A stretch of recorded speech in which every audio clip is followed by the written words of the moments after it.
plan. So I did. I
7th, 2020.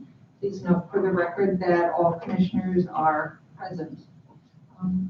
Excuse me 1 minute.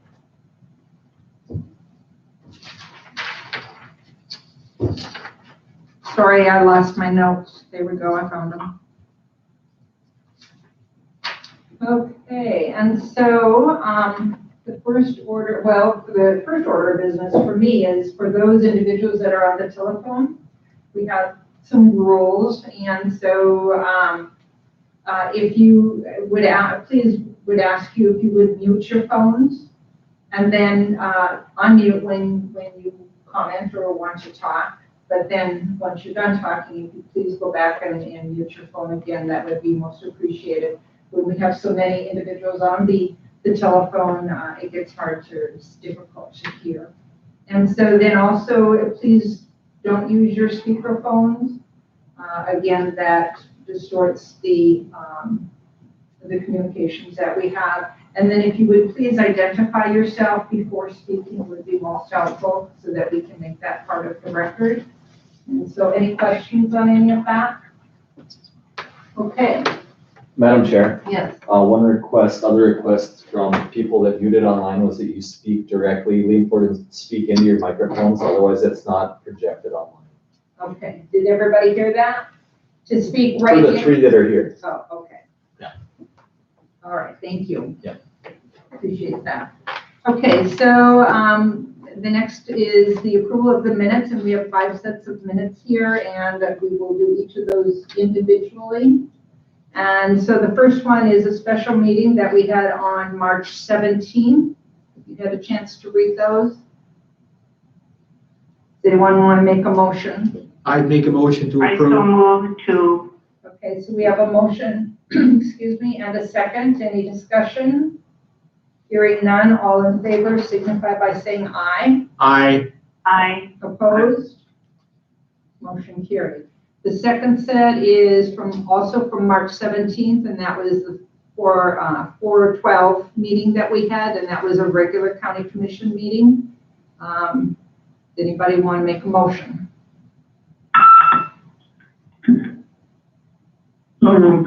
Okay, we have a motion to approve. Do we have a second? second, Cindy. All right, and so we have a motion and a second. Any discussion, changes? Hearing none, all in favor signify by saying aye. Aye. Opposed? Opposed? Motion carried. Third one is from, this is a special commission meeting, and that was for March 18th at 3:30. Do I have a motion? So moved. Okay, we have a motion. Do I have a second? Second, this is Cindy. Okay, we have a motion and a second. Any discussion? Hearing none. All in favor signify by saying aye. Aye. Opposed? Motion carried. The next meeting was a special meeting as well, and that was on March 20th. Would anyone care to make a motion? So moved. So moved to approve? Approve. Yes. So moved to approve. Do I have a second? Do I have a second? Second, this is Cindy. Okay. Any questions, discussion? Hearing none, all in favor signify by saying aye. Aye. Opposed? Motion carried. And then the fifth was from a special commission meeting, and that was on March 27th at 10:30. And that was COVID-19. So that, do I have a motion? I make a motion to approve. Okay, we have a motion and we have a second. Any discussion, questions? Hearing none, all in favor, please signify by saying aye. Aye. Okay, opposed? Motion carried. Okay, the next item on the agenda is the order of the agenda. Does anybody want to submit any changes, requests? Madam Chair, Yes, sir. I would like to add Becky Alt, the PSAP director at 6B. And then I would like to, Debbie Swanson, the Health Director, at 7B. And then I'd like to put Jared Lupine as 8E. All right, thank you. Did everyone hear that? Do we have a second? Yeah, this is Dave. I didn't hear the third one. Okay, the third one was for a Jared Lupine, and that would be 8E. Okay. Okay, so I have a motion. Do I have a second? I'll second that motion. Okay, so we have a motion and a second.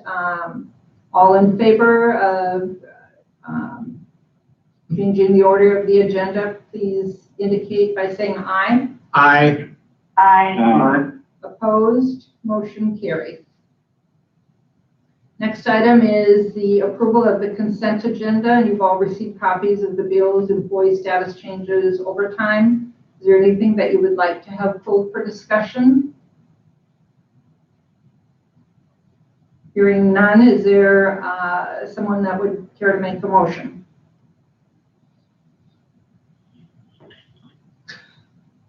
Is there someone that would like to make a motion? I'll make a motion. Okay, I'll second that motion. all right, we have a motion and a second to approve the consent agenda as presented. All in favor signify by saying aye. Aye. Aye. Opposed? Motion carried. All right, Mr. Trainer, you are next. Well, thank you, Madam Chair and Commissioners. I really appreciate the opportunity to speak with you today about an issue that I think is important statewide, traffic safety. Certainly more timely issues that are coming up on your agenda, so I'll try to be brief.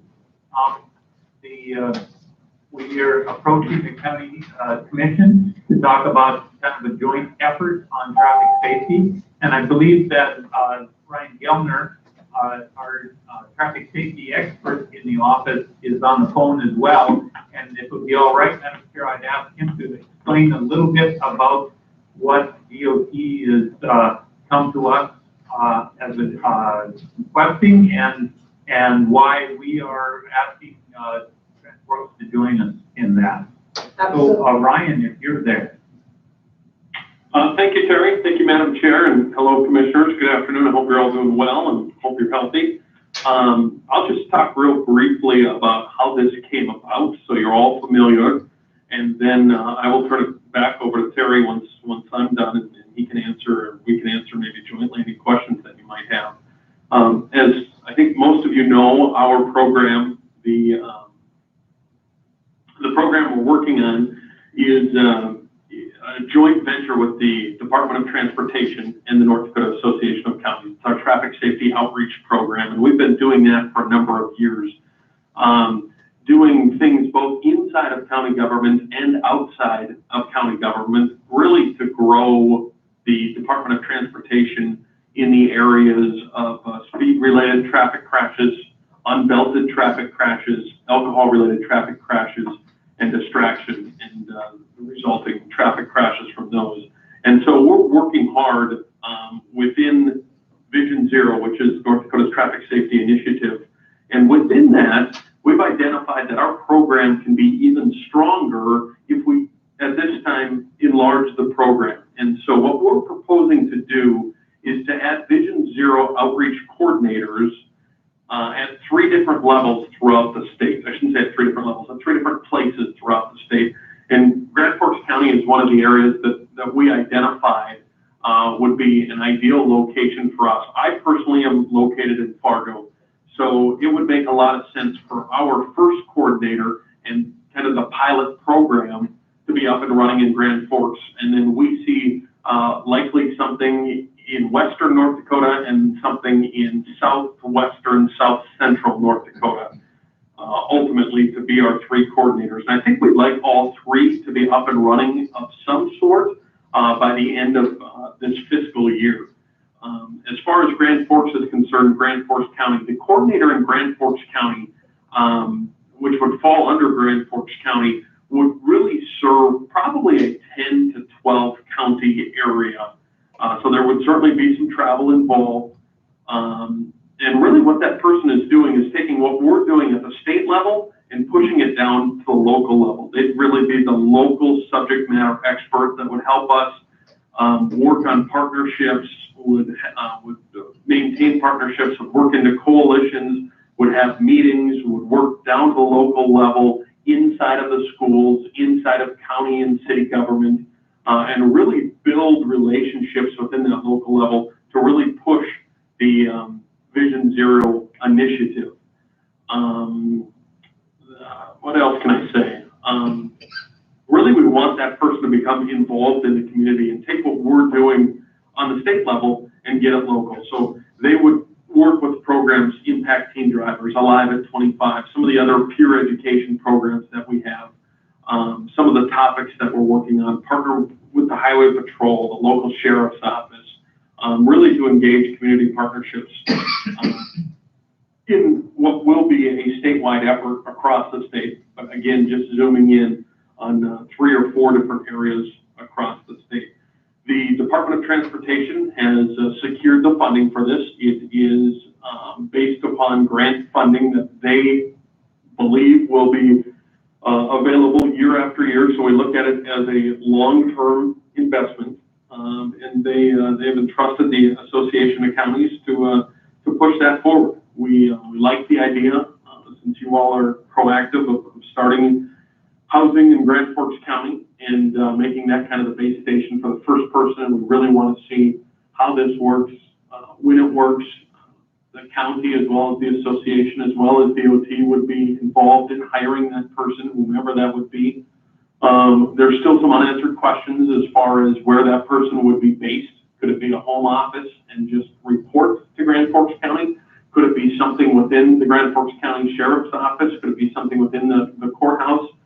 Those are hurdles we have to overcome. But at this point, Terry, am I missing anything that you think you want me to mention?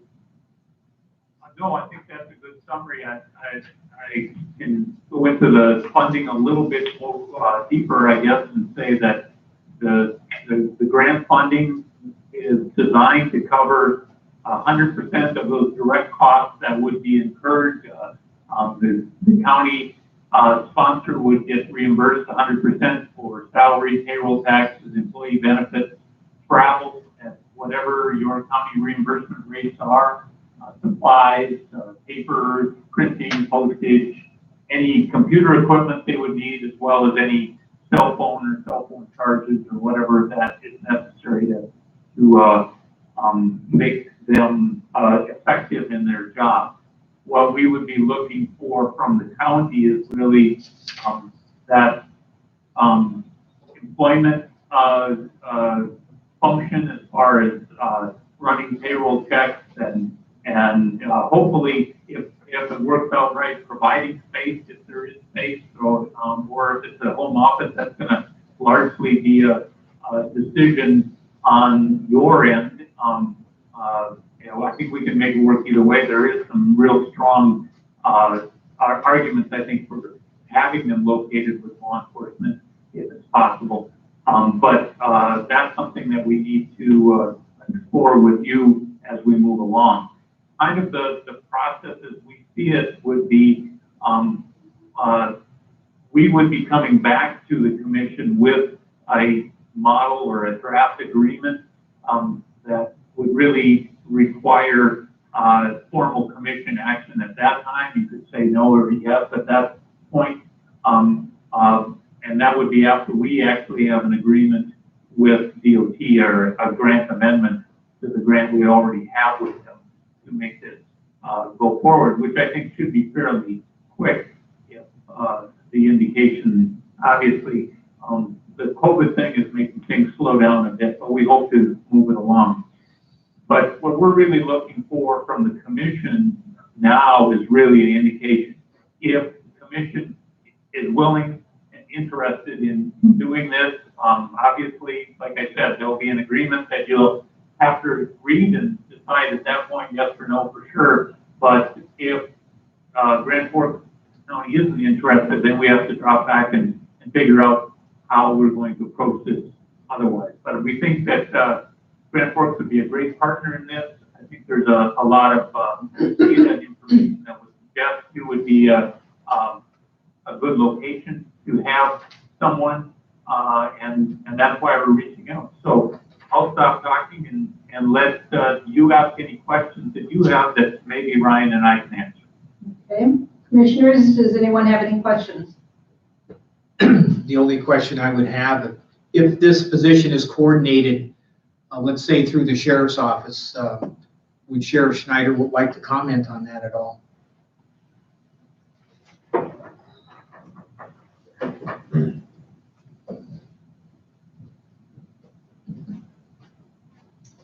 Hi, this is Andy Schneider with Sheriff's Office in Grand Forks County. It does sound like something that I'd be definitely interested in looking into. The Sheriff's Office takes part in Vision Zero projects throughout the year, and we are very effective in those efforts. Some of the data that isn't always released back to us, or it gets back to us eventually, I think what has been presented would allow us easier access to that information, which in turn could potentially save more lives in our county and our city. Recently we one of our deputies had spoken to an individual in the Highway Patrol, and he was informed of the #1 problem in Grand Forks County right now is right-of-way violations. And that's information that we wouldn't have just off of running, traffic, but they have data counters and all kinds of information gathering tools out there that provide that information. And I'm sure that this Vision Zero program would have access to all of that. So I would definitely be interested in looking into it further and considering a partnership. Thank you. Thank you, Sheriff, for those comments, and that's exactly why we would hope Grand Forks would be the host for this, because of the proactive approach that your office and the whole county has taken. I should maybe talk a little about supervision. Obviously, if you have a staff person there would be a degree of supervision from the sheriff's office as far as how you come in, when you come in, and when the office is closed and things. But as far as program supervision, Ryan would be just down the road and he would have all the program knowledge. So we hope that it wouldn't be a personnel management burden to the sheriff's office. Right, and it's something that if you would be able to forward me some of your groundwork information that you have on it, where we could look through it, and if this is something that the commission is willing to support as well. Right now, off the cuff, I would definitely be interested in it, but I haven't reviewed or seen any information on the program, so I would definitely be interested in looking through it. Thank you, Sheriff. HR, do you have any questions on anything? This is Michelle Field. I'm the director of HR. And I think that once we would get some more information, I could definitely work with Sheriff Schneider. I could reach out to Terry or anybody at the Association of Counties to figure out how we could possibly make this doable. If it's long-term funding, things along those lines, I think it's something that we could definitely easily explore. Thank you. Commissioners, any comments, thoughts? This is Commissioner Keach. I think this is a wonderful idea. Obviously, if we can help the public to be safer, that's a win-win for all of us. Thank you. Any other commissioners want to comment? Well, I would agree with Commissioner Beach. Really the county, about all we have to come up with is an office area for this person, and everything else is a benefit to us. That the state will take care of the supervision and monetary issues, support, etc. So we find the person in office and it's going to be great. Any other commissioner comments? This is Commissioner Rost. I worked with that vision program when I was sheriff, and it is a good program, and I'd like to see it move forward and continue on. And I think Sheriff Schneider would be a good fit for the program. Thank you. I've had some I have some knowledge of it, and as far as I'm concerned, it's a wonderful program, and we'd like to see it here in Grand Forks County. So my one question would be is that, say in 5 years, that would this individual they be considered a county employee? Is that correct? That's correct. Okay, and so in 5 years, then, if all the grant monies are depleted, no more, then what would I guess we could opt to continue the program at our cost, but is there anything in the contract that's set up so that would protect the county if that, nobody wants to get rid of somebody if it's good, but we don't know the circumstances 5 years from now, and so, do you have any thoughts on that or any information on any of that? Well, I guess we'd have to explore if there needs to be some specific language in the agreement that we come up with, but it's very much like Ryan's position. Unfortunately, he's sitting there listening, but although we have some association funding supporting him as well, the bulk of it comes from the grant funding, and I forget how many years we've had that, but quite a few now. If it were to go away, it would have to be a reduction in force unless we could find another opportunity or position that he could be put into. And I assume that these 3 county positions that we're looking at would have to be structured in the same way, that certainly the county could continue or move the person in a proper slot in the county government, but absent that, the position would go away when the funding went away, and I don't think the county would be obligated to continue employment at that time. Okay, all right, thank you. So the consensus that I'm hearing then is that yes, we are interested and we would appreciate getting more information.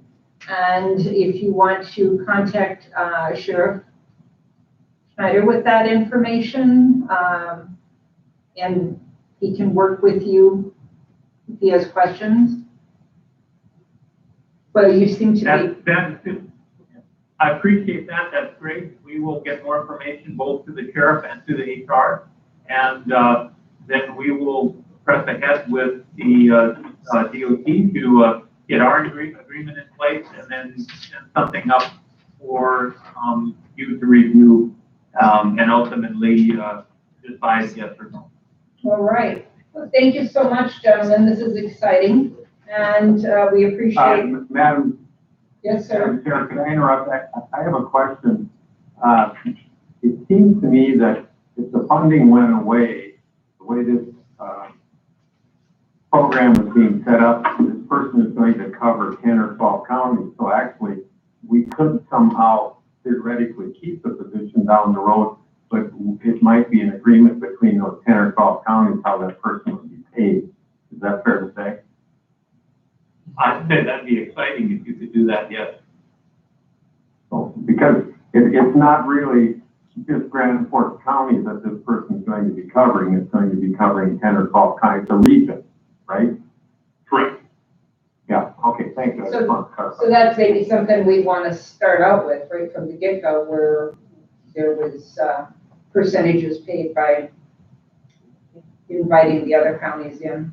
But for now, we are interested. If you want to send the information, we certainly will take a look at that. And if there's more questions, which I assume there will be, we will get back to you, and we'll let Sheriff Schneider be our contact person. Wonderful. All right. Thank you so much for your time, and good luck with the rest of the meeting. Yep. Thank you. Nice to hear you guys. Bye. Thank you, guys. Okay, so the next item then that we have on the agenda is emergency manager. Kari, you're online? I am online, Diane. Can you hear me? We can. Perfect. Great. Okay, good afternoon. Good afternoon. Hopefully I have my report will actually be brief on the flood. The river is behaving somewhat. The runoff is emptying into both, and we're starting to see the water from the Red Lake River as well. We did have some pretty high flows a couple of days ago that were having impacts on pump stations and sanitary sewers and that kind of thing, but that seems to have alleviated a little bit. I know that Sheriff Schneider did fly today, so I'm going to let you know what he saw. We do have some concerns about the amount of damage throughout the county. I am in contact with the state, but of course, obviously, we have competing disasters right now. So we're waiting on some information from the state recovery chief as far as damage assessments and when those are going to start. Hopefully Nick is on and he can give us some insight into what he's seeing up in the Manville, Perry Township area. We've also had a few hot spots down near Thompson, which are a little bit unusual for us. But the calls for assistance with water in basements have gone away. We only had a couple, and they were taken care of. The city is, though, working on a plan for dealing with flood debris from private homes in the COVID environment. But otherwise, Andy, can we hear from you what you might have seen today when you were flying? Sure. This is Andy Schneider again with the Sheriff's Office. Our UAS team was requested to go up and fly. I did not go up today, nor have I seen any of that data yet. But what they were looking for today was for the county highway engineer to assess damage, specifically along County Highway 18, which is along the river, and some other areas up there. But the damage, and Nick, feel free to chime in, but the damage appears to be a little bit heavier up there. Driving through the county today, I did notice that the runoff is starting to hit the ditches again, and out in the Northwood area, it looks like things are getting wet again. The Goose River is coming down, sustaining a little bit, but Burke Addition and all the areas along the Red are in their normal stage this time of year, and we haven't had any requests for resources at this time. But as this prolongs over the next 10 to 14 days, we'll have to go and check on some of these extra areas. Any questions for Sheriff Schneider? So, Kari, what are they saying about the second crest? We're going to see some sustained high flows, Commissioner Knopf, over the next, as Andy said, 7 to 10 days. They're still kind of waiting on the first crest. It kind of came and went and came back again. And then the next one should be potentially next week. We have 2 incoming storm systems. Neither of them are predicted to drop too much precipitation. So they're just thinking, now today was the last nice day, we're going to drop below zero again. Well, not below zero, but below freezing for the next couple of days, which will slow it down, but not stop it. So in some ways that's going to work in our benefit, but we still have those really highly saturated soils. So the Weather Service is also unsure of how long it's going to take for some of this moisture to actually sink into the ground.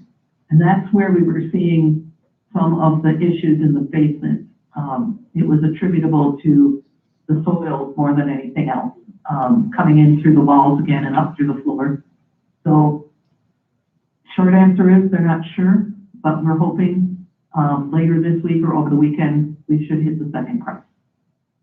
Okay, thank you. Does anyone have questions for Kari? Okay, hearing none, thank you, Kari, and thanks for all the great work you're doing.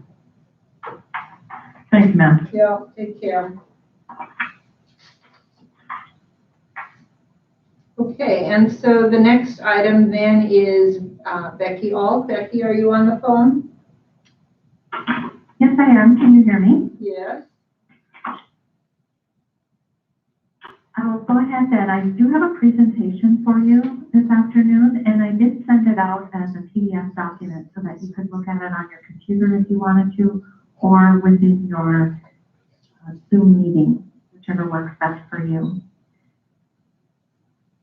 This is intended to be an update of what is happening with COVID-19, both nationally and statewide, but also some of the local work that we are currently doing as a public health department in a unified command structure and with a lot of support from the emergency management. The first slide is just an overview of who I am, Grand Forks Public Health Director, and our message of staying at home and stopping the spread of the disease. The next slide is the global coronavirus overview. And if you go on the State Health Department website, you should be able to find most of this information in some way, shape, or form. But as you can see, the pandemic initially started in China, moved its way to Europe and other Middle Eastern countries, and now is thoroughly embedded in the United States, working from both coast to the center, with over 1,365,000 cases and 76,507 deaths. The next slide shows the national coronavirus overview. We are currently, as of today, at 369,069 cases with 11,018 deaths. There are 20,000 people that have recovered from the disease. And once again, as I mentioned, you can see it's more heavily concentrated on the coast with a little bit of sparser area in the central part of the United States. And this is typical of what we see with other kinds of diseases that can emerge from other parts of the world. And then on the next slide is our statewide coronavirus overview. The COVID-19 testing in North Dakota seems to be gradually increasing every day. There were 490 total tests completed today with 12 positive test results. And these are reported every day now at 11 o'clock. So we report from the previous day through 11 o'clock that morning. You can see that Grand Forks County is in the 5 to 20 cases. If you go to the next slide, you can see the concentration right now, of course, is in Cass and Burleigh counties, with fewer in Morton, Stark, significant number in Ward County, and less so in Grand Forks County. A lot of tests have been done all across the state, and predominantly in those areas where there have been more cases, because one of the things that happens is when we find a case in our county, we start contact investigation, or contact tracing, it's sometimes called. And so therefore you will generate more testing and you will generate more likely positive cases as a result of that. But we still have very robust testing going on in Grand Forks. And there are lots of reasons people might be tested as well for being a healthcare worker and being exposed or having symptoms of the disease. The next slide shows you the North Dakota COVID-19 cases by source of exposure. And we're tending to see quite a few more in the close contact area, and that's largely because of the increased number of cases, but also in the community spread, which means there's no known source of infection. That person becomes ill, they get tested, and they really don't know where they came into contact with someone having the disease. Possible travel at 42 cases is less, and then just simply travel is a very small number at 15, and then under investigation is 15. Those are cases that are still being investigated or tracing. The next slide shows the North Dakota COVID-19 cases by age group. We know that this is a disease that is not as severe in young people, and in fact, we're not seeing the number of cases there, but we do see a pretty significant uptick in the 20 to 29 and 30 to 39 age group, as well as a number in the subsequent age groups, but it really drops off as people get older. And so we know that this is a disease that impacts people who are older, who have underlying health conditions. So therefore, the significant concern in protecting the whole entire community by making sure that people do all of those things that we're asking them to do. The next slide is an important one that you might not think about, but it identifies who are the vulnerable populations that are likely to have an untoward outcome if they should become infected. And they include adult smokers, people with chronic obstructive pulmonary disease, diabetes, heart disease, stroke, mental health, and those that are elderly or 85 and older. And there's actual numbers there you can see there's a significant number of people in the mental health category, and there are lots of reasons that put people at risk, but these are the populations we're really trying to reach out to and ensure that they are doing everything, and everyone around them is doing everything that they need to do to protect them from transmission of this virus. So it's a large number of people in our county.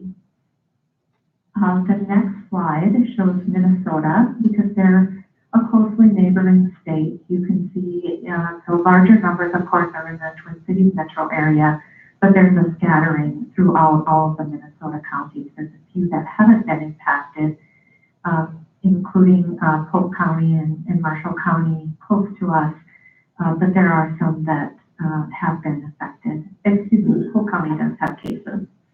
The total positives in Minnesota are 1,069 with 29,000 tests, and they've had a total of 34 deaths with 242 hospitalizations. And then the next slide shows the logistics of the North Dakota healthcare system. This is something that the State Emergency Operations Center is closely monitoring. It's information that we had at the very beginning of the outbreak, so we knew what we would have available to address the concerns. The intensive care beds is a really important number because what we're finding with this disease in other states is that people can get very sick and require intensive care and also ventilators. You can be on a ventilator and not in an intensive care unit, but ventilators seems to be something that's often required because of the way the virus attacks the lung tissue and the lower lungs, causing a lot of breathing problems. Our long-term care facilities are at particular risk, and so you will notice there was a new governor's order yesterday ensuring that visitors are very, very restricted in long-term care facilities with the exception of people at end of life or some special circumstances. But there are a lot of long-term care beds in our state, so we need to watch out for that population. And then the healthcare workforce on the right side indicates who we have that's available to help us address this as we see the potential for more patients needing health care.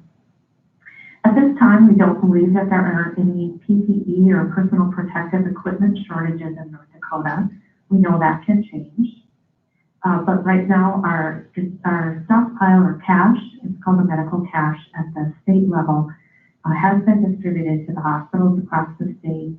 They distributed about 40% of that entire cash of PPE to the hospitals about a week ago. The next slide shows a travel quarantine that was placed in effect on Sunday, a week ago Sunday by our state health officer. That was done at a time when there were about 21 states that had high incidence of the disease, and therefore they were trying to protect North Dakotans from people traveling from those states and other countries. But this has since been expanded to 37 states, including Minnesota. So the message is to stay home for 2 weeks, self-quarantine after you've traveled from one of those states. We know that this will place an interesting burden or potential impact on people who live in Minnesota but work in North Dakota. So I think the border communities will be looking at ways to ensure that this doesn't hamper our essential workforce crossing that border. More to come on that, I would imagine. And then the next slide includes our local health response. So our crisis communication team has been activated. We are now in an incident command structure as of March 25th. We're participating in statewide joint information center calls.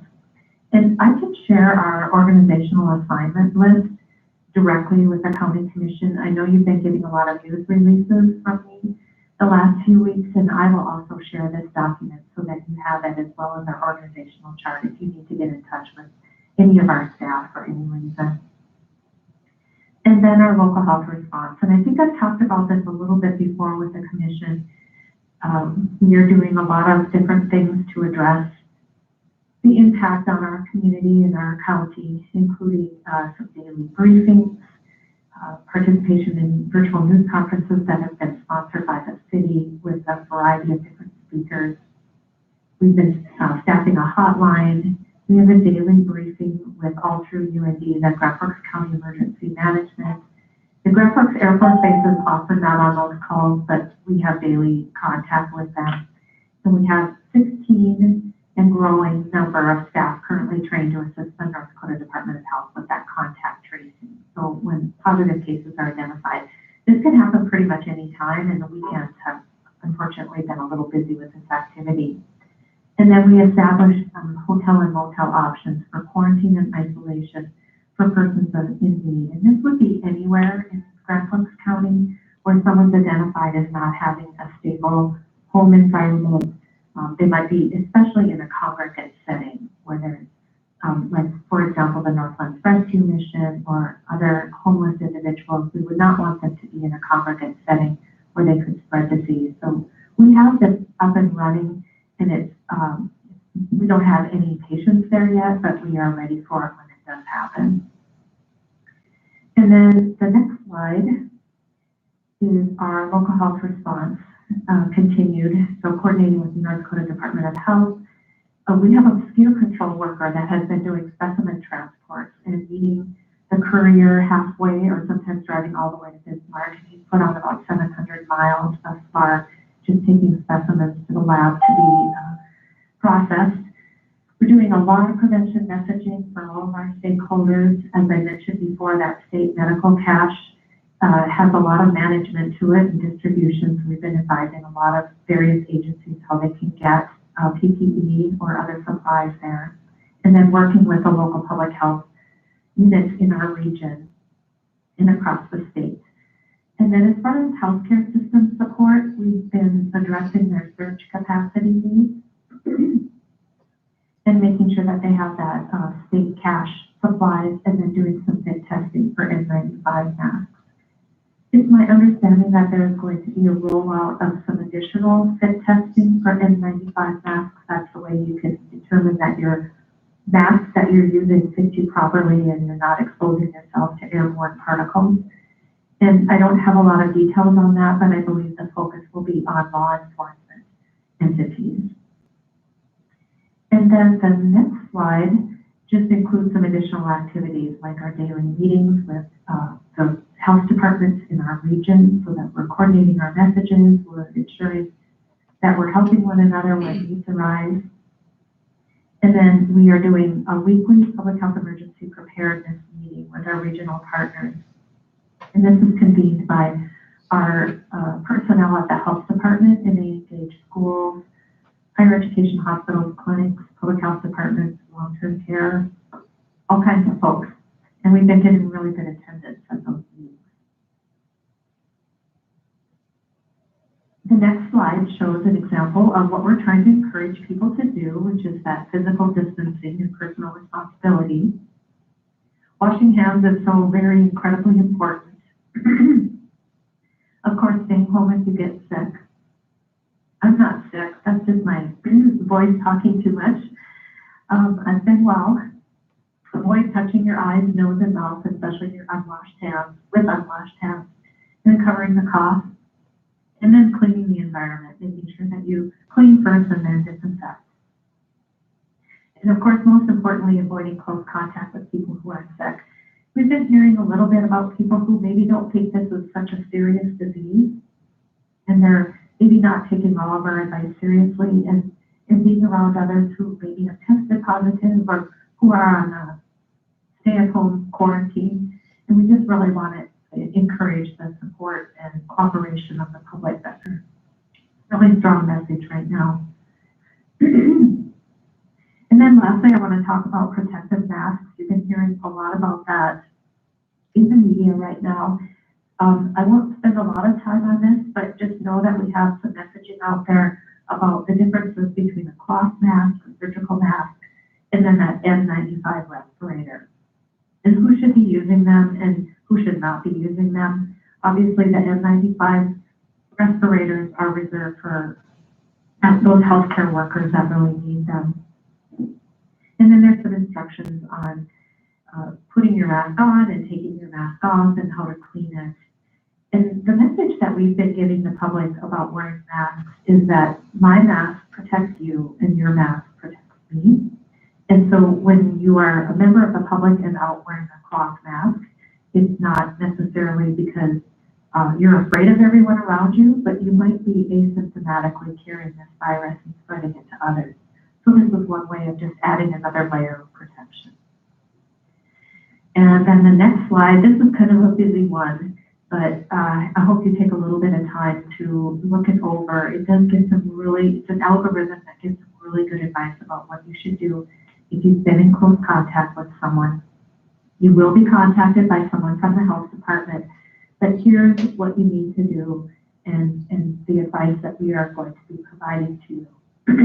And then the 3 things of self-quarantine, self-monitoring, and practicing physical distancing. This is kind of our Bible, and even when things change periodically, we're finding that this instruction still applies. We get new advice on how to do contact tracing, and we're looking at larger circles of people who've been in contact. We still go back to this, and it still gives us really good advice on what are the next steps in the process. And then the next slide includes all of our hotlines that are available from the North Dakota Department of Health. Long-term care has their own. Altru has a really great screening line for anybody who has questions about whether they should be tested. And then Grand Forks Public Health Department is answering our main phone number, and we are forwarding those messages to nurses and MPH-prepared professionals in our workforce that can answer questions for the public. A lot of questions that we're getting right now are from other agencies, law enforcement agencies, or groups that serve people with special needs. And then lastly, there's 2 more slides in the presentation that just include the resources. And then I'm certainly available to answer any questions that you might have. Okay, does anyone have any questions for Ms. Swanson?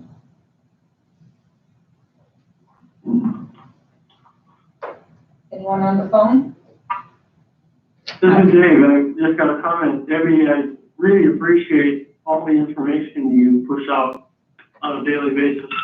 It really helps us figure out what's going on, so thanks for that. You're welcome. I know it's a lot of information, and I'm suffering from a little bit of information overload myself, but I feel like everyone knows where the delete button is, and you can sort through what's helpful and save it. And if you come across something that you find is particularly helpful and want to share it with us, please feel free to do that as well. Any other comments or questions? I just have one. Commissioner Knott, this is Cindy Peach. As a member of the Board of Health, I think it's important to stress how professional the whole Public Health Department has been and how calm they've been in sharing information. In previous years, they've received umpteen awards for different projects that they've done. So obviously, they certainly walk the walk and talk the talk. So it really makes me proud to be a member of the Board of Health and to support all of the good work that they're doing. Thank you. Those are great comments. I think we probably all feel the very same way. So any other comments? I just have one that I will offer to you, Debbie, and that is, Sure. You know, I get this document that you just went through, but it's really difficult for a little older eye to pick up some of those numbers and whatnot on the blue and the red. Oh, And I'll just make that comment because Mm-hmm. I look at it and I get my magnifying glass out and all this other stuff because it's good information. It's very interesting and I like, you know, getting it. But it's very, very, very difficult to read. And I think it's because of the colors. Well, we can make some adjustments. And the sheriff is nodding his head so, and he doesn't have older eyes. So, but that's just a suggestion for consideration. So, but again, we certainly appreciate all the work that you and your team are doing. And again, like Cindy said, we appreciate getting all the information that you are sending out. It's good information to have. Thank you. Okay, and then you had something else for us as well? Well, I'm assuming 7B was added because of the communication that I sent to you this morning Yes, it was. regarding the health officer appointments. Is that correct? Yep, it is. I just wanted to bring it to your attention that I could not find any documentation of the commission actually taking formal action to appoint Dr. Joel Walls as your health officer. I think that I'll take some responsibility for that, in that it was maybe an assumption on our part that the agreement covered that. But now that you are considering some opportunities to engage the health officer in some formal orders to help you with your planning, I think it would be wise to formally make that appointment. And I'm not as familiar with your process in doing that. And so I just sent the letter so that you could initiate some action to do that. I visited with Dr. Walls. He's agreeable to that. He's considered that his responsibility all along because of the nature of the agreement and the way that Altru is compensated for his time. But I did want to bring that forward to you for your consideration and potential action, and would defer to your process for making those appointments. Okay. Commissioners, does anyone have, I don't know that you received a copy of the letter or not, or did you send it out to everyone, Ms. Swanson? I would have to look. I think I may have just sent it to you with copies to Ms. Walmstead Okay, and Ms. Nelson. okay. And so, Madam Chair, yes, ma'am. I do have a question of Debbie. When having Dr. Waltz as the public health officer for the city, what is the length of that term? The length for the city is an appointment by the mayor. So if the mayor changes, the mayor can choose to appoint a different health officer. But typically, it would be the terms of the Board of Health members, because the health officer is a member of our Board of Health, is over 5-year terms. And is his term, where is he at in his term right now? His Board of Health term expires in July of this year, 2020. So would it make sense for us to make a motion for Dr. Waltz to be the Board of Health responsible to cover county health issues, and go to July, and then from then do a 5-year term? I think that would be a policy decision for your board, but I think that would align terms. I would want to make that motion that we name Dr. Joel Waltz as the public health officer for Grand Forks County through the end of July 2020. And then we'll look at it again in July.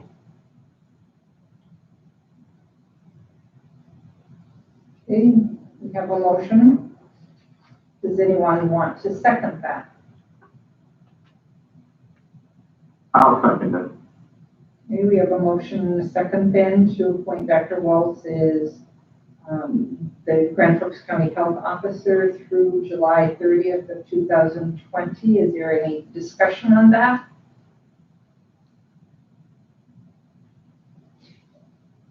Hearing that, I guess my question would be, just for discussion purposes, is that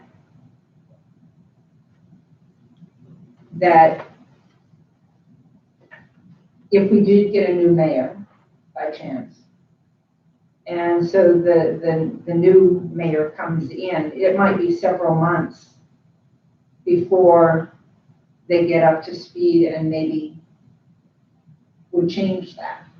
So if we terminate, or we only approve it through July, then potentially we have an issue then from August until the new mayor, should there be one, would assign their own person or choose their own, appoint their own person.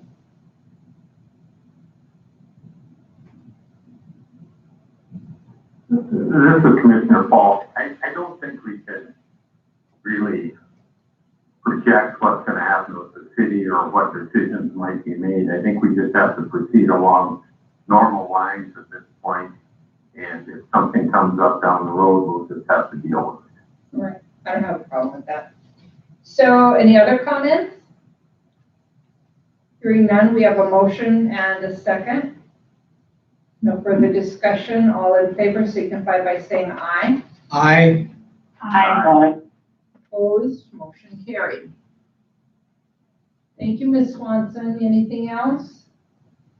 I have nothing else, but I am going to hop off of the phone and your Zoom meeting for now. And if any questions come up following the meeting, please feel free to reach out to me. Thank you. All right, thank you very much, and we'll take updates anytime you want to give them. Okay. All right, thank you. Okay, so we are going to step back one, and Becky Alt, are you on the phone?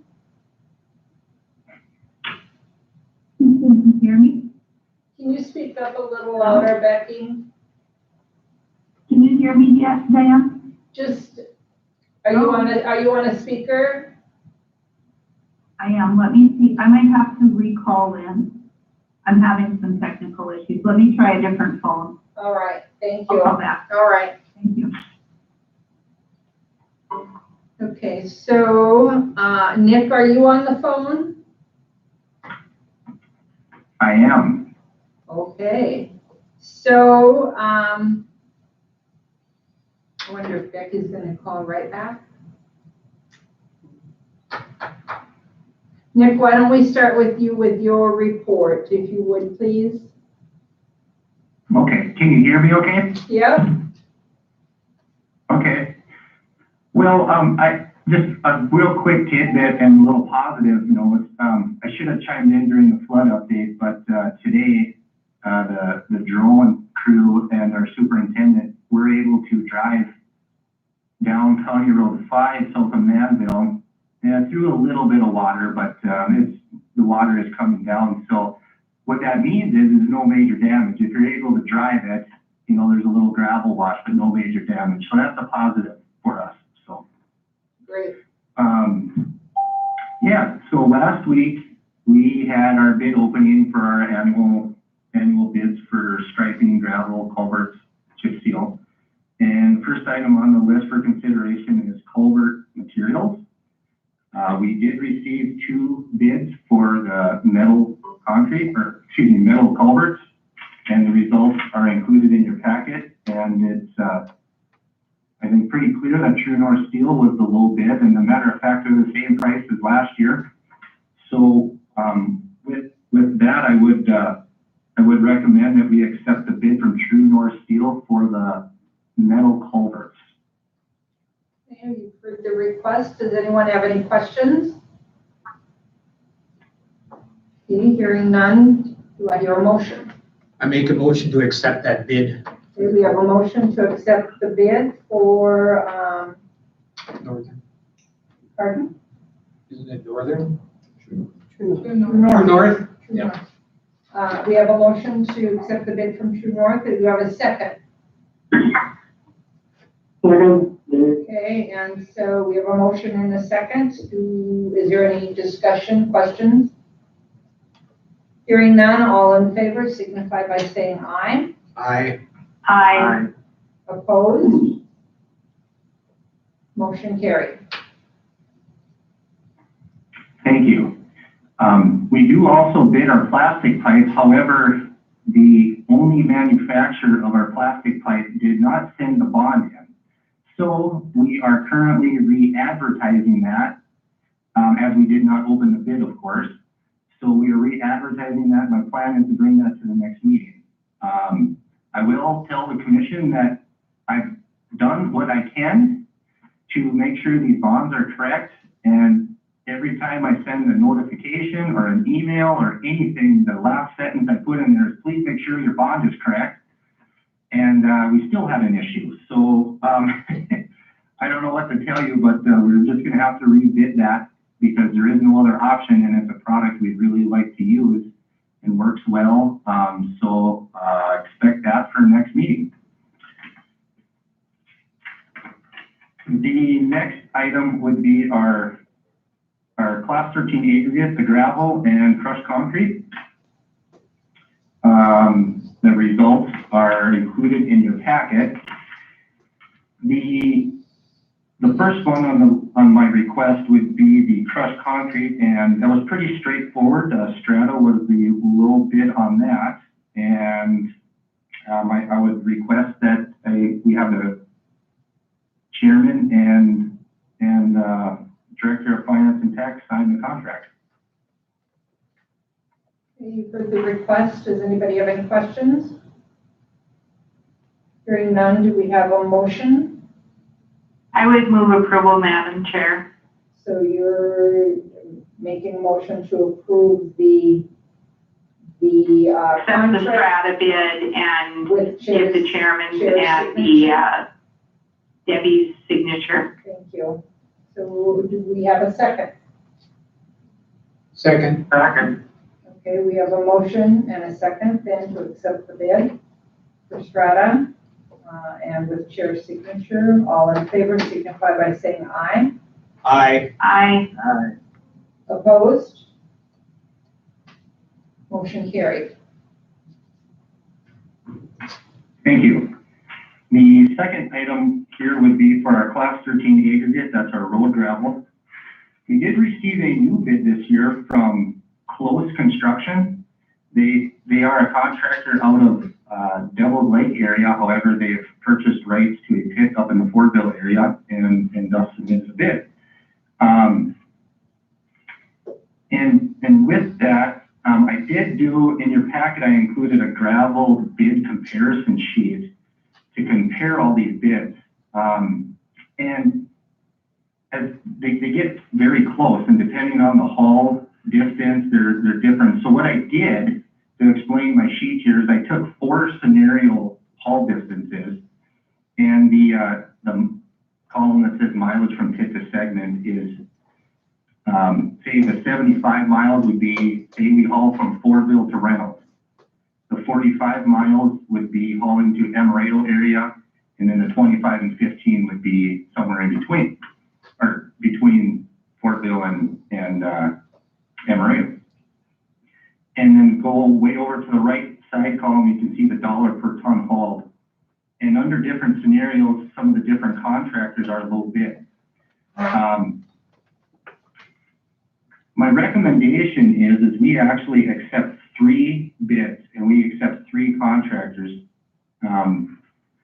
As Close Construction and Lakeside are the 2 lowest bids. However, if you remember last year we did accept 2 different bids, and we had an availability issue where one contractor didn't quite get us service and didn't actually get us gravel till October 2nd, which is pretty late in the year. So we were relying on Gowan Construction to get the work done. So that's why my recommendation is to accept the bids from Gowan, Close, and Lakeside. And our goal would be to split up the gravel equally and give them all a fair shake. That way we would have a little flexibility and a better availability to get gravel when we need to get it. Because if we didn't have Gowan Construction, I don't know, we wouldn't have got much graveling done last year, to be frank, with the boards. So I know they are a little bit higher, but they get the work done. So I'd really like to have them as a resource for the county. So that's my recommendation, is to have contracts with all 3 and have the chairman and director of finance and tax sign those contracts, and we'll do our best to give all 3 a fair shake at doing the work. Thank you. You've heard Nick's request. Does anybody have any comments? Anyone in the audience have comments? Hearing none. I'm trying to think. I thought I had a comment. I can't remember what it was. So anyhow, do I have a motion? I would make a motion that we accept those 3 bids for Close, Lakeside, and Gowan Construction. All right. And so is there a second? I'll second this, and I think the understanding on the bid process is that the highway department will determine which contractor is used based on the cost on the project we're doing. Yes, Commissioner Falk, you know, the other curveball to the thing is the various pit locations to the road segment we're doing, so we can do a little picking and choosing which pit and which contractor to get the best price. But the other part is availability. So if we need to get yeah. So based on all that, that's correct, yep. So we have a motion and a second and then discussion. So I have a question, Nick. I remembered now what I was going to ask you, but you had made comment about the contractor last year fell down on the job and didn't get you the materials that you needed. Is that contractor any one of these that you're providing or giving the contract to this year? Yes, that is correct. They would be.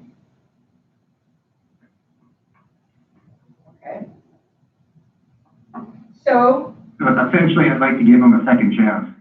Put it that way. All right, whatever. So, so we have we have a motion and a second. Any other discussion, questions, comments? Hearing none, all in favor signify by saying aye. Aye. Aye. Aye. Aye. Opposed? Motion carried. Thank you, Commissioners. The next item on the list is the county-wide striping. This is a very straightforward bid. The low bid was J&J Striping for $66,797.59. And that would be my recommendation, is to have J&J Striping do our county-wide striping and to have Chairman and Director of Finance and Tax sign that contract.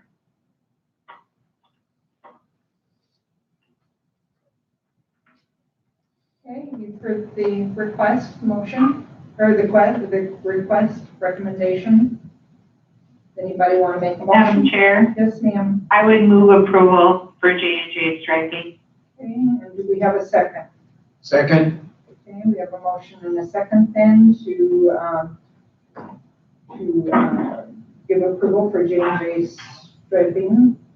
And all in favor signify by saying aye. Aye. Aye. Opposed? Motion carried. Thank you. The last item for consideration is our 31 miles of bituminous chip seal. These would be the roads that we overlaid probably 3 years ago now. Get a chip seal on those. We received 4 bids. And actually, we received a bid from a new contractor. This Pearson Brothers was new, but Morris Seal Coat and Trucking was the low bid, $712,582.78. It was a straightforward bid. If you have any questions about budget and engineer's estimates, that is because our budget was put together, well, basically a year ago. You know, like last May and June, we put a budget together. Oil prices were low. Through the course of winter, they've gone up a little bit. So when we did our estimate here in January, we thought the project would come in a little bit higher. And then recently, just, you know, within the last month or two, oil prices really went down, which is about the only thing I can attribute to the prices being so good. I mean, this price of $712,000 is very good. It's from a reputable company that did our project last year and did a very good job, and therefore I'd recommend their approval. And Chairman and Director of Finance and Tax sign the contract. Thank you. Any questions for Nick? Do I hear a motion? Do I hear a motion? I move approval to the day. Okay. We have a second. Second. Okay, we have a motion and a second. Any discussion? No discussion, all in favor signify by saying aye. Aye. Aye. Opposed? Motion carried. Thank you, Commissioners, and that's all I have. Okay, and don't hang up. Okay, so then. Okay. So then, okay. And I guess as long as we are in your segment there, we have Jared Lupine that has been added to the agenda. And so Jared, do you want to make your presentation to the commissioners, your request?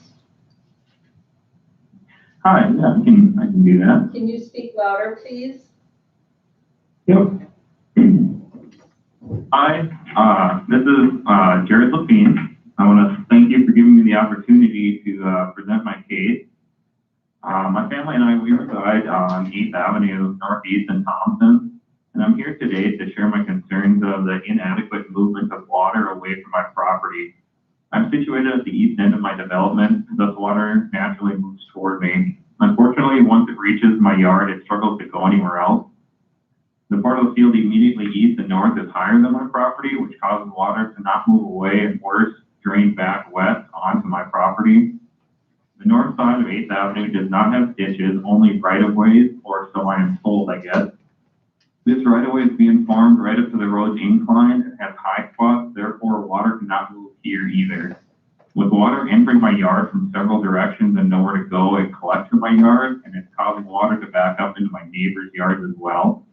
And with all this water coming into my yard and pooling, it's compromising my septic system, putting my family and my home at risk.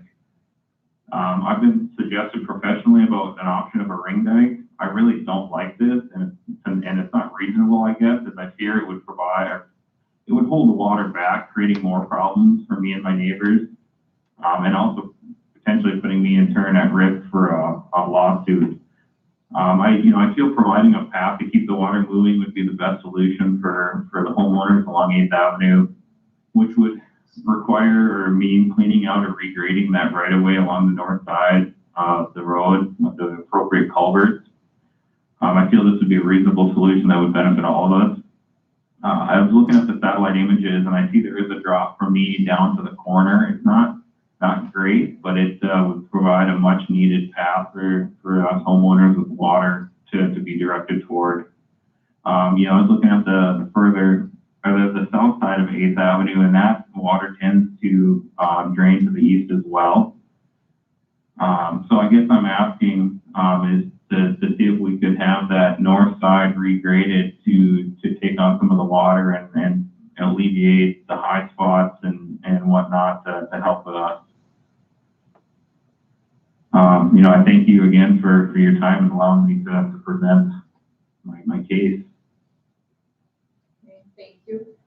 Just for the record, I'm going to recuse myself on any voting here. So does anyone have any questions of Mr. Lupine? Nick, you have comments for us?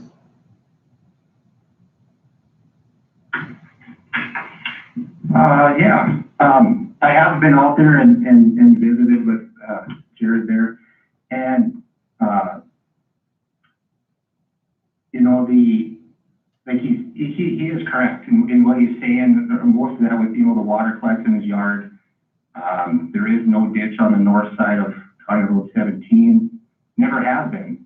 That was the original highway between Thompson and Grand Forks, before 81 was built, before the interstate. That was the original highway there. But so it's been like that for a long time. The water drains north and east in that area. So, and the county road is on the south side of his property. So to get a ditch to functionally drain his yard would be quite an undertaking. Not that it's not possible, but without some survey shots, I can say for sure.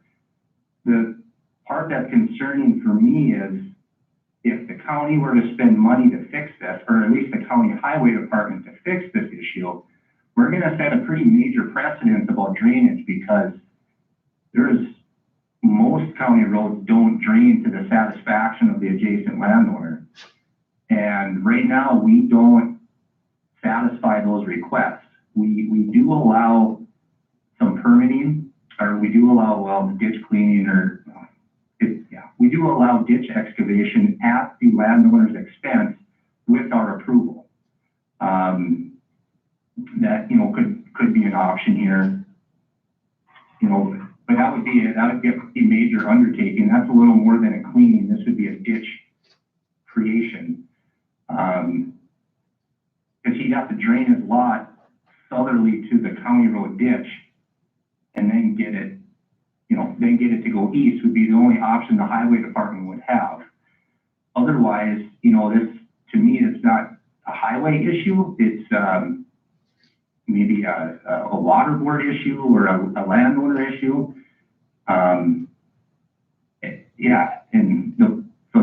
I guess that's my comments with that. Actually the road that's there would dike up any water coming from the south and direct it east on the south side of the road. So in a way, the road does stop water from getting to his property. I don't feel that the road holds back any water.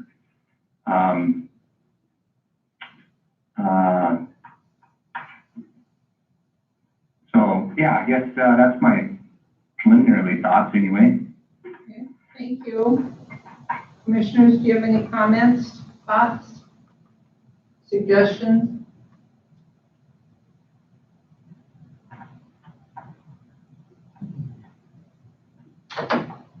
So this is Dave.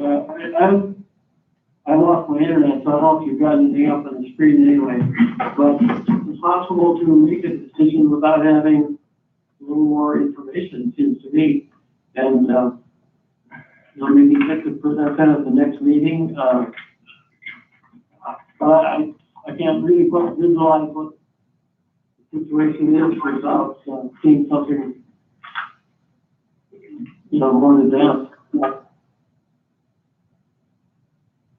And this Commissioner Falk, I tend to agree with Commissioner King, and I'm having a hard time visualizing it. And also, the other problem is the exact one that the county engineer talked about is that I don't know that we are setting a precedent by jumping into all of these issues.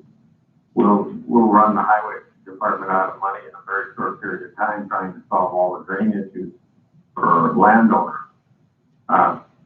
The other question is, has the water board looked at this? Is this something they can help with?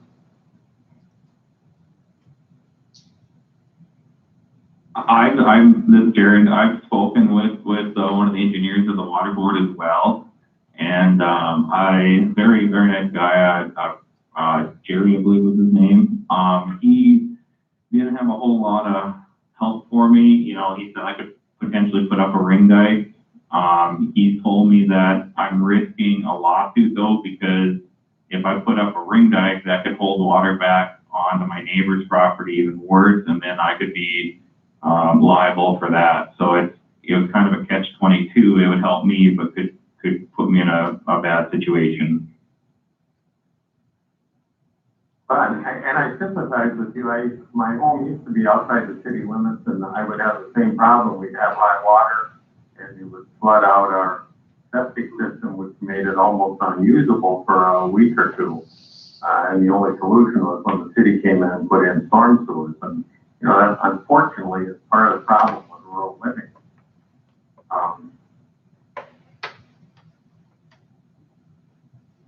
Yeah, I hear you. I do have a lot of water. I chose to live where I'm at. I'm happy to manage the water on my property. I just unfortunately have nowhere to manage it to, and that's kind of where I was looking for some direction on that. Is if I can move the water as long as the water has somewhere to go after I move it. Where would it go from your area? It tends to go north and east. I can tell the farmers have, because of a dispute, what I'm understanding is more or less created a high spot in the field to kind of reinforce the water to go a certain direction and keep neither one of them wants the water, and right now, the water can't naturally flow east because the field is sitting higher right on the edge of my property. Once you get farther out, the field's lower, but it's just gradually risen. But I think Jared hit the nail right on the head. are they forcing the water onto your property? Not directly, not with the dike. You know, the water on the east side, it wants to go that way, but it can't get any farther, so it just pools and then it just comes back my way. It just can't get beyond this high spot. There's a couple high spots along 8th Avenue that I'm referring to, and that's kind of what I'm getting at. If those could be cleaned up and knocked down, I think it'd make a big difference, just to get the water to start with, because it wants to go that way, it just can't. It just then settles. 8th Avenue, is that a township road, city, what is that road? It's a county road. It's kind of an odd, it's an odd piece of road. It's only 1 mile long. It's just one segment of county road that is kind of marooned or all around, surrounded by township roads. Kind of odd that it is a county road because it doesn't have any logical termini with another state highway or county road, but it is a county road. And that's been something I've been thinking about bringing up to the board for many years, what to do with that. But there are a few odd segments throughout the county where we have these weird pieces of road that don't really make much sense, but that's neither here nor there for this. It's a county road but it doesn't have a ditch. Correct. The farmers farm right up to the inslope of the road and have for my entire life. I am familiar with it, just a couple miles from my house, and actually my grandparents have the original farmstead a half a mile east of this house, so I am very familiar with that part of the road. Yeah, and farmers tend to do that. I'm well aware of that from being in a farm family, but they're farming the right of way then. Oh, for sure. Most farmers farm the right of way. Right. But, and Frankly. I don't have a big problem with that because a lot of times it cleans up areas that would look terrible without that. But if it somehow is impacting Mr. Lupine with the water, then maybe that's something we should look at stopping. And the other thing is that does it have to be a major ditch in there or just a cut? I watch farmers make a cut through their fields and cut water into ditches all the time. It's more like a plowshare opening it up. Yeah, we'd have to take some survey shots to know. I mean, one other thing that's a little concerning to me is this house has been there for, I don't know, the tax records show at least back to 2010, and last year was the first I heard of it. So it wasn't an issue for the previous owner.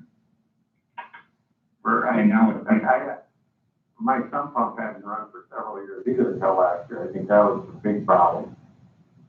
Yeah. I guess I'd like to say, I am a new resident of this property. The owner has had issues. I don't think he ever brought it to the commissioners. In this case, he kind of battled with the adjacent farmers and he had some, what I understand, not so great conversations with them about it, one of which told him to fill his basement in. And that's kind of how that got. I don't know why he didn't proceed trying to look for help other places. And I guess I decided to go an alternate avenue in this case to try,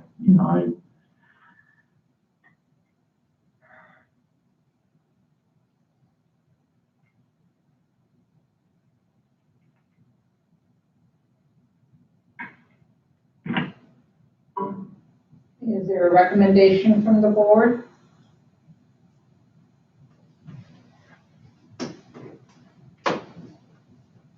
Well, I don't think we can come up with a solution today. And I hate to put this on Nick, but I'm wondering if maybe Nick and either Rich from the water board or Jerry could take a look at jointly to see if they could come up with some, what of a reasonable solution that we could try to deal with.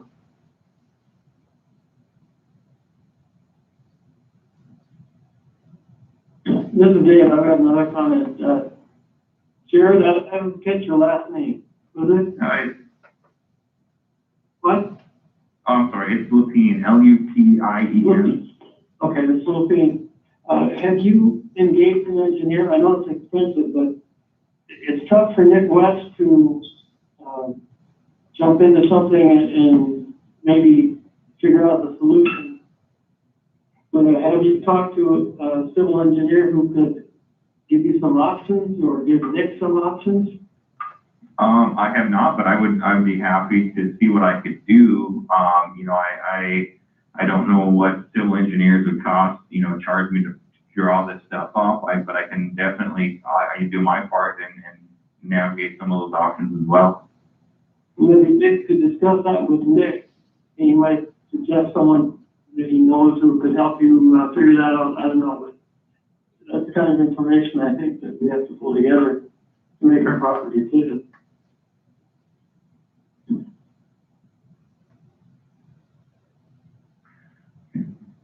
Yeah, I can do that. All right. So, okay, so that's where we are. Nick and Jared will get together and follow through on this further. Maybe bring in the water board for an engineer, and then can come back at a later time if need be. Yep, Nick, I believe I have your email, your contact info, so I'll be in contact and we can work together and see what we can come up with. Sounds good. All right. All right, well, thank you guys so much again for letting me present. Thank you. Thank you. You take care. Okay, so we're back to Becky. Are you still with us now? Madam Chair, this is Becky. Yeah. Can you hear me? Yeah, we can hear you now. Hi, I'm so sorry. Well, I'm I was sorry. having technical difficulties. Yeah. Thank you so much for the opportunity to visit with you all today. I know you've had a long meeting and you have a lot going on.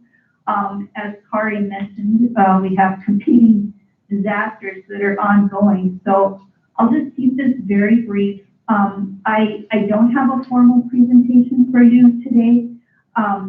Each year about this time, I come visit you about a proclamation for National Public Safety Telecommunications Week. And believe it or not, that is next week nationally with all the things that are going on. We still wanted to recognize our staff. I did want to mention that the staff continues to process about 250 to 260 calls for service a day. So the calls have changed with, you know, the shelter in place that many folks are moving towards, but there's still calls that occur. I just looked at our call numbers this morning and they processed 240 phone calls in the last 24 hours. So they're staying busy. We're working differently. I'm working remotely. Shannon is also working remotely off and on. We are migrating our shifts to 12-hour shifts next week so that we limit cross contact with each other. We are doing some remote work from home with training opportunities for staff if there is a need to distance staff. So we've tried to be very accommodating, working with staff so we can keep folks on board through this very challenging time.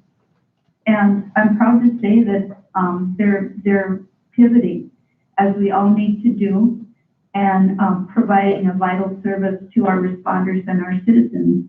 So with that, I'd like to ask for an adoption of the proclamation as presented. Okay. You've heard the request or the recommendation. Anyone have any questions for Becky? Would anybody like to make an application or a motion? Madam Chair, Yes, ma'am. I would move approval of the chair's signature in adopting the proclamation for next week. Great, thank you. Do you have a second? Second. Okay, any further discussion? Hearing none, all in favor signify by saying aye. Aye. Aye. Opposed? Motion carried. So tell your staff thank you for all that they do, and yourself. Pat yourself on the back. That's great. Thank you. Yeah. Have a great team. You We too. appreciate you guys too. Yeah, I know you do. So take care and stay safe. Thank you. You too. Do we have a copy of that document? Okay. All right. So, and now the next item then is Director of Administration. Yes, thank you, Madam Chair, members of the commission. If I may, Ms. Nelson, since I have Mr. Sawyer on the phone, can we go to the Grand Sky letter first, and then we can come back to the Parks and Rec bit? If that's all right with the chair. That's just fine with the chair. Okay, Madam thank you. Chair, members of the commission, I don't believe I have anything scanned in. For Oh, no, you don't. Not for With grants. Ms. Nelson, that's right. I wound up emailing that out to the commission on Friday morning. Sorry about that. Sorry for the confusion. So, Madam Chair, members of the commission, Grand Sky is requesting to use $83,542 of the state legislative appropriated EUL development grant funds to upgrade, expand, and secure software licenses for the Beyond Visual Line of Sight system at Grand Sky. This system is essential to conducting air operations at Grand Sky, along with growth at Grand Sky. And I did ask Mr. Sawyer to join us via phone just to give you a very brief description on the project and what it entails. If I can turn it over to you, Tom. Yes, you can. Can you hear me okay? Yes, we can. Thank you. Sorry you had to wait. No problem. Happy to do it. The Beyond Visual Line of Sight system was a system that we competitively procured in 2017. The two finalists were Raytheon Systems and L3Harris. We chose the L3Harris system because of cost, because of functionality, because of the service they were able to provide. Since 2017, General Atomics has received a certificate of authorization to fly their aircraft from Grand Sky using that system. That's the first one in the United States of America, and is still one of the only ones in civilian airspace. So it's a huge competitive advantage and a huge asset for Grand Sky to have this system. We discovered through just an oddity of the weather in Grand Forks, when the barometric pressure drops very suddenly, the altitude that the aircraft reports can vary by as much as 500 feet from the altitude the system is reporting the aircraft is flying at. And 500 feet is a pretty significant amount, particularly when the company is calibrating sensor equipment. So we identified the problem to L3Harris. They created a software fix for us, and that software fix will require installation of some higher end equipment that can handle the new software, which is much higher, much more robust than the systems that we were using, which were perfectly acceptable, but we need to step up to a higher level, which would allow us to fly more aircraft. Our tenants are beginning to expand flight operations, so that's also a useful thing for us. And so at our request for the money is to replace the View Station server, which is the brand name of the digital server that carries the system on it, to a local control station, which is more upgradable, is able to expand easier, to replace the software, which is proprietary to L3Harris. There are no other vendors for this particular software. The configuration and installation of the system at Grand Sky, sales tax for the new hardware for the server, and 4 new software licenses for us to be able to fly aircraft with. So that is the nature of the request. As soon as social distancing protocols end and somebody from L3Harris can safely fly to Grand Sky, they will be able to implement the changes to the system. But I'd like to sign the contract with them now. Thank you. You've heard the request. Does anyone have any comments, questions? Hearing none, do we have a motion?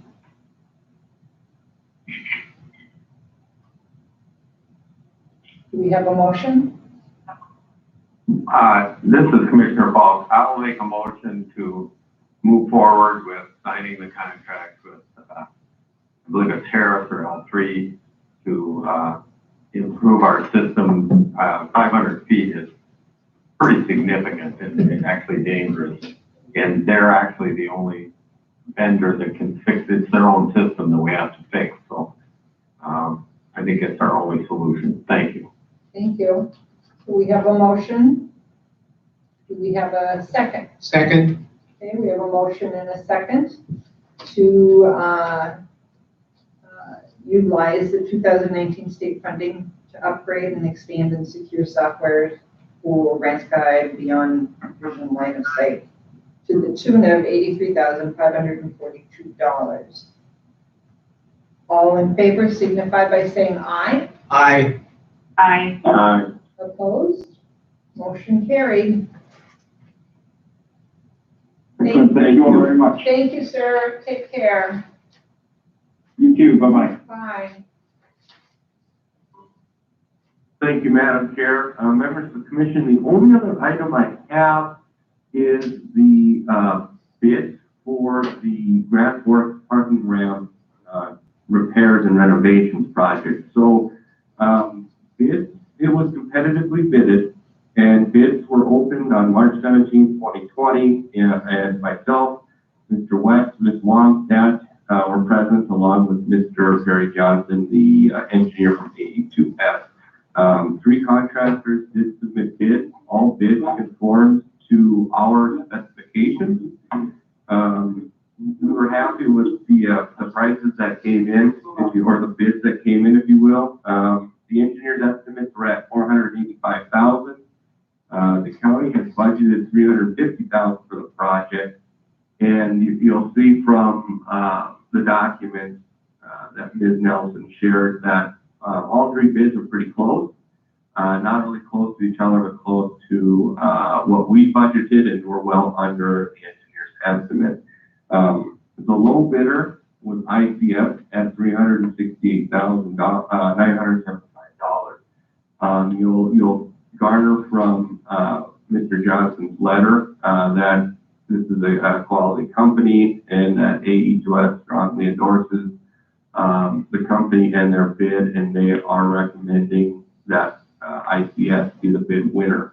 So I would concur and present this bid to the board for your approval. Before the board acts, just a little background information as well. Assuming the board approves, we'll go back to ICS, let them know that the board has approved the bid. We'll have to then bring a contract, I would imagine, back to the board for chair's signature. The start date originally was estimated for May 1st. With COVID-19 and all that's going on, I'll need to verify if May 1st is still a targeted date for ICS to commence. I have also given a heads up to all of our partners who have fleet in the ramp that this is coming, that they can make alternate arrangements. I will also work with the winning contractors and ICS if it's possible to do this in phases as to not disrupt total parking in the ramp. However, depending on how long we are working remotely, that might not be as big of an issue as originally intended. That being said, we would ask the board's approval to accept ICS's bid at $368,975. Okay, you've heard the request. Do we have a Madam motion? Chair, Yes, ma'am. I would move approval of that motion. Okay, we have a motion to approve the ICS as the low bidder on this. Do we have a second? Second. Motion and a second. Any discussion? No, I'm going to bring this up, so don't shoot me. But just, I want to make a comment, and I mean, I don't have a problem with the bid or anything like that, but, you know, with that kind of money, with all the unknowns that are going on in our world right now, is it a good time to be making some of these decisions financially? Madam Chair, Yes, sir. yeah, and I've been giving that thought because I'm a capital improvement committee, and my thought is that I'm not gonna push capital improvement committee to approve any more capital improvement, so to speak, this year, unless it's something that's an emergency or that we have to do as a necessity. But I had just the very same thought that you do. However, I do think that we have to take some action on that ramp or building before we start having significant issues over there, and we're going to end up imploding it. The bid is a reasonable bid at this time. I think it's less than what we were expecting. And actually, it would be fairly easy to implement it right now, because if they start in May, I don't think our employees are going to be back in the building, at least in the early part of May, and maybe not through May at all. So we could get that work done. So I think it's an opportune time to do this project. And I don't disagree, and I want that parking rental project done, and, you know, but there was just something inside me I had to ask, and so I have no problem with it. So we have a motion and a second. All in favor signify by saying aye. Aye. Aye. Opposed? Motion carried. Thank you. Yes, that's all I have, Madam Chair. All right, thank you. Thank you. Yep. All right, so State's Attorney, do you have anything for us? Yes, can you hear me okay? What's with everybody shaking? Okay, yes, we can hear you. Okay.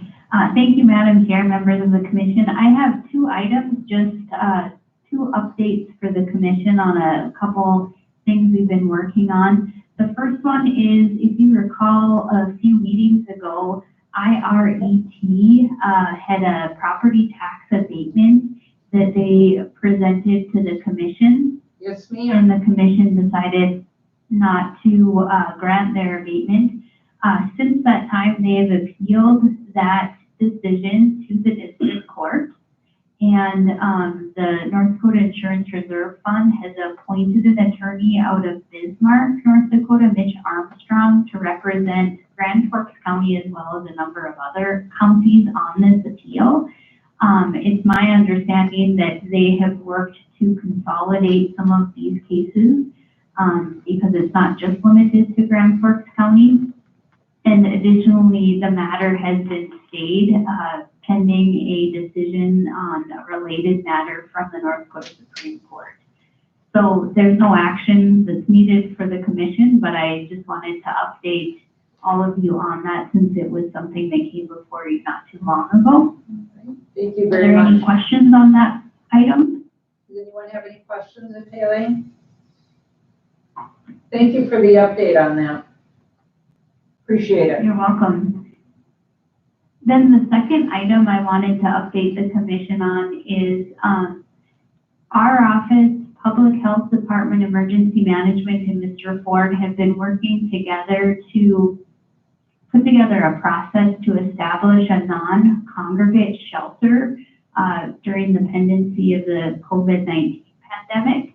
And this essentially would be to establish a location for the quarantine or isolation of first responders, corrections employees, and emergency management personnel that may be subject to occupational exposure of COVID-19. The city has went through this process and established something similar for the homeless population and for their emergency responders. And so we're at this time kind of working together to follow the procedures required by FEMA in the hopes that there might be an opportunity for reimbursement if we have to utilize a non-congregate shelter of this type. And so there are still a few items that we're working to address. One hurdle was to have the appointment of that public health director, or public health officer, excuse me. But once we kind of get some of these items together, we will be bringing it forward to the full commission for consideration and approval. Great. Any questions of Haley? Hearing none, again, thank you very much for the information and the update on that. So appreciate it. Thank you. Okay. Committee reports. Ms. Peach?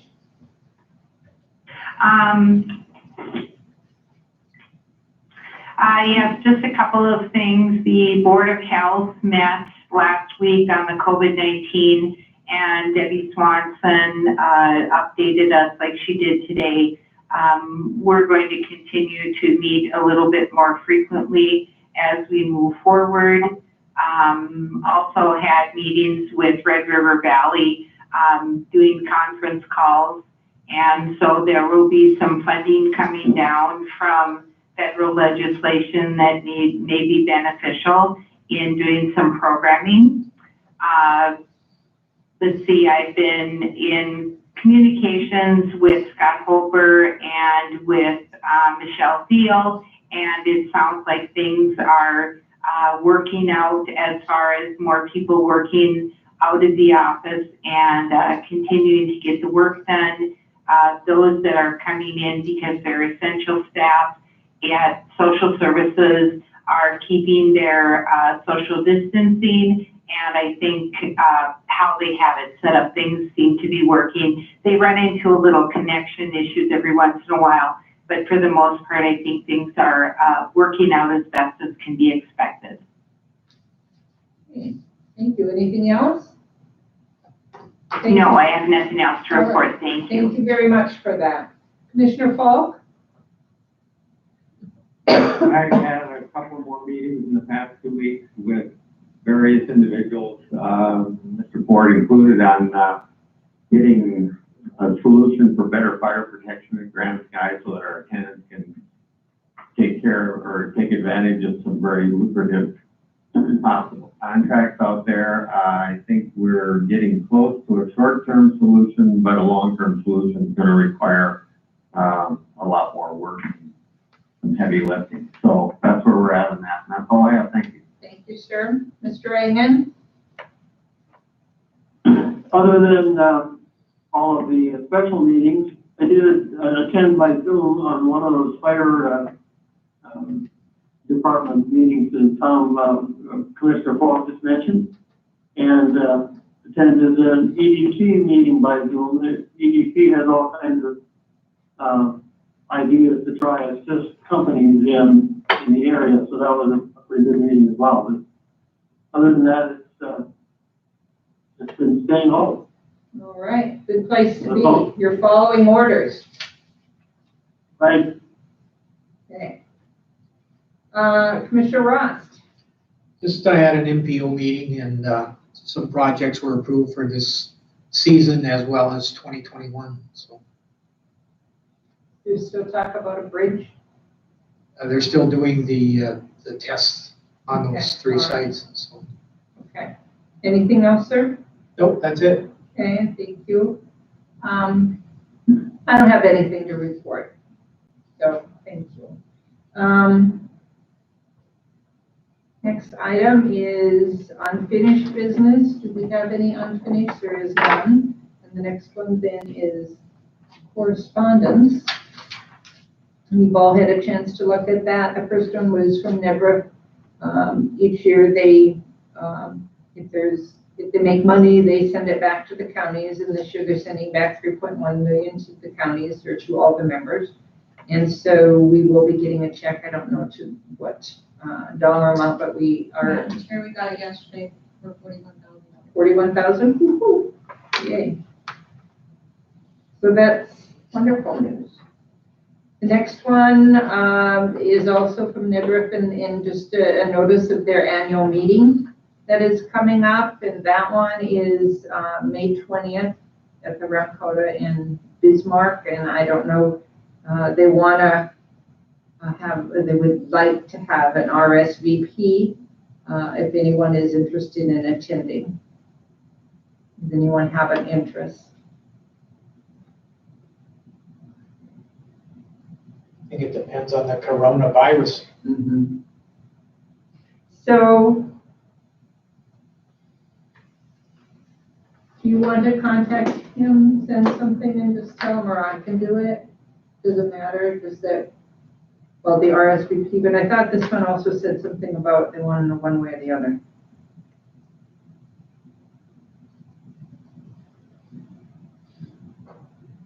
Okay, so apparently not. Okay, so, and then the next is a letter that we got from the Federal Aviation Administration, and I'm not sure who it came to, but it was dated February 26, 2020, but we didn't get it until after the deadline time to make comments. And it had to do with a structure out in Niagara, North Dakota. It was a tower that wasn't in compliance height-wise, but we didn't have time to make a.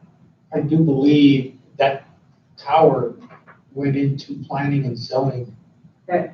And we talked about that a few months ago. And Well, when I talked to. it was a Lane- test, I think, for that turbine out there. Okay, I called Lane and talked to him about it, and he wasn't aware of it.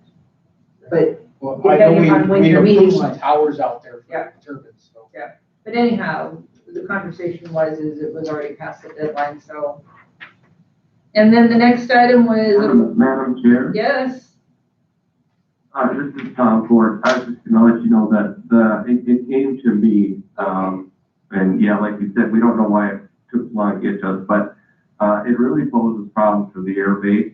And I did get it to the civil engineer. They hadn't received it either, but I know they got it in time, and I know they were gonna compile a comment. okay, Just wanted to let you know that. all right, thank you very much. It's unfortunate we couldn't. Okay, and then the next item is a letter from XL Energy, and that's just basically an update from XL as to what the steps they're taking as it relates to COVID-19. Then the next one is a letter from,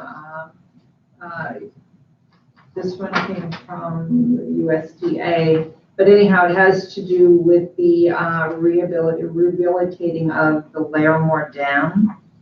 And so National Resource Conservation Center is requesting or inviting us to participate on their committee that my eyes are going to over here. In partnership with the sponsor. Did you read it? Did everybody read it? Mm-hmm. Gotta read it. And so what are your thoughts? Say we Sorry? Says please provide written confirmation of acceptance or denial. That's where I got they wanted an RSVP one way or the other. If we would like to participate in the discussion on that project. And it's going to be over the course of 2020 to 2022. Several meetings will be held over the course of those 3 years, but. So is there anyone that's interested in doing that? Grand Forks Water Board is also on that, Water Resource Board is on that, involved. Hearing none, I'm going to send a letter and I'll do it. Thank you. Okay, so nothing else to come before the commission? Do I have a motion to adjourn? I so move. Okay, do I have a second?